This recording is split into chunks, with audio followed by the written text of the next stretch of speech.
People, DG, I'm back again. Good evening, and I hope you're all in good spirits and obviously in them things there. If you're an Arsenal fan, you're obviously looking forward to playing Cat Yarabag, hoping we get the 3 points and them things in the Europa League. But away from all of that, people, Jadon Sancho's been called up to the England squad. I see on my phone on the train. Yes, yes, yes. I'm ecstatic for the man. I'm happy for Jadon Sancho. Obviously, if he doesn't get, I'd love him to play against Spain and Croatia. They're big games. I mean, obviously Spain messed up at the World Cup, but he's still a previous World Cup winner and a big side. And then you've got Croatia who made the final. So if to potentially make a debut in them games, in friendlies or not, I don't know if it's the Euro nations or friendly people for either fixture, admittedly. It's a fantastic achievement. And I'm gassed for the man. I'm so happy for him. First and foremost, because he's a young man, an IC3 coming from inner city London, and he's about to play for his country. And obviously he's made it as a footballer. And this is all what we dreamed of, playing football like I'm sure he did in the cage with your mates and stuff like that. You all dreamed of playing at Wembley and possibly scoring. That's the next dream for him. So I'm happy for him. And do you know one reason I'm happy for him away from all of that? Just because I love him as a footballer and then things. And before I get into that, man, I'm gassed for him because I've watched him play so many times. I've watched him rip my beloved Arsenal's academy. I'm gassed for him. He's still not a main player like that within the Dortmund side, but yeah, man, I'm gassed for the man. I'm even more gassed for him because of one thing. It vindicates his move from City. Now, of course, we can't draw conclusions of his career. He's not at the finished article. He's not where he wants to be. Like I just said, he's not a main player in Dortmund in the sense that they love him. He makes the difference, but he's not really first name on the team sheet sort of thing. As much as I like him, that is the truth.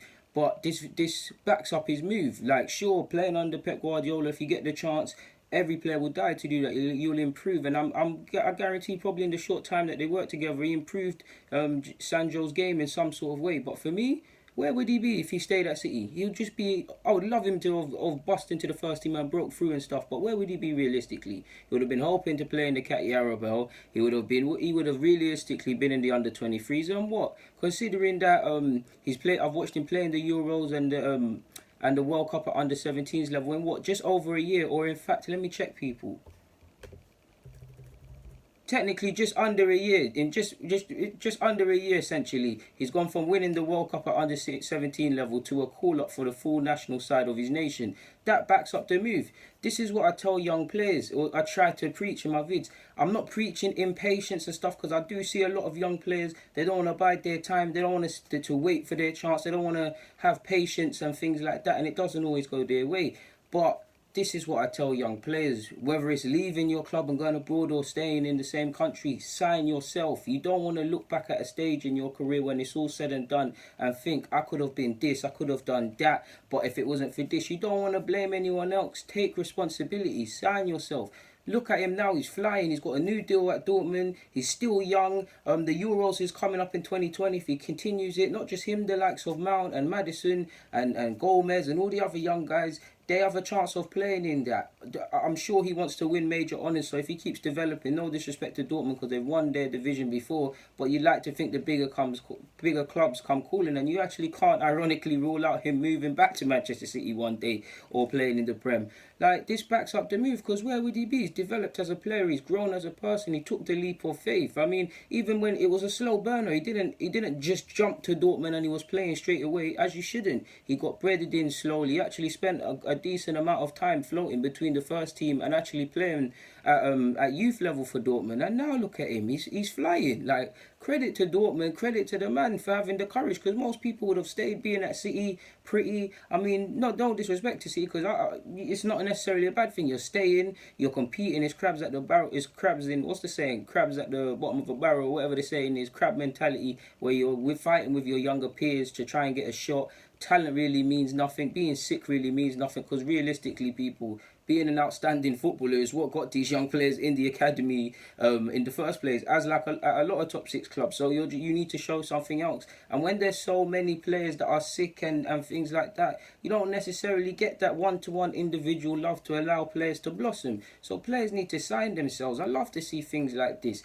I mean, even if it doesn't work out, I know it's completely off topic, but Chris Willock, he wanted to. I mean, Arsenal wanted him to stay. I wanted him to stay. He saw a thing at Benfica. Obviously, Benfica's not an easy task, but it backs him up. A lot of people move. Look at Lookman. Obviously, he's back at Everton, warming the bench now, but he took a leap of faith in Leipzig, and he's developing as a player. Mason Mount is a different case because he's technically still owned by Chelsea, but he's gone on loan to as he has done for Vitesse, playing in Europa. He's gone on loan. He's gone on loan to Derby, and despite the fact he's playing in the Championship, he's been called up. And ironically, he could make an England cap before actually making a senior appearance for Chelsea. Correct me if I'm wrong, but I'm happy for him because sadly, for every Jadon Sancho, there's many a player that is sick at every top 6 club and many a clubs abroad that is not going to get that chance because they're not signing themselves. You don't want to look back and think, oh, the people around me weren't doing this or saying that, or I wasn't guided and things. A lot of this is true. I'm not knocking that, but sign yourself.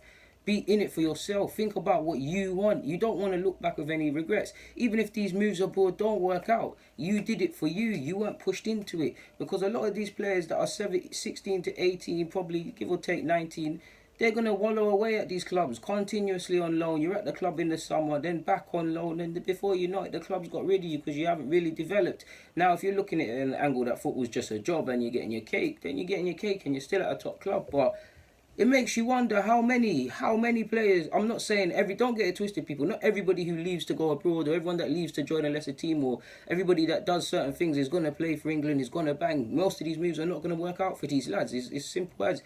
But it makes me wonder, for every Jadon that's gone out there and taken this leap of faith, how many is there? And to be honest, I've told you lot already, that under-17s age group that he was a part of, they've got some serious talent. You've got Nia Kirby, who a player I got a lot of time for, former Spurs player now of Palace, signed a new deal at Palace till 2022, I believe. You got Morgan Gibbs-White coming off the bench here and there for Wolves. You got talent, like you got Gomez as well of United. Obviously, he's not really getting a look in, but you get the point. He's not in their age group, but you got Mason Greenwood of United as well. He looks like a player, and people are gonna start talking about him real soon if he keeps doing what he's doing, because he's essentially United's worst kept secret. But yeah, man, I'm gassed for Jadon, man. But there's not much more to say on that front. So let me get out of your hair. Guys, DG, I'm out. Thank you for watching and them things. Yeah.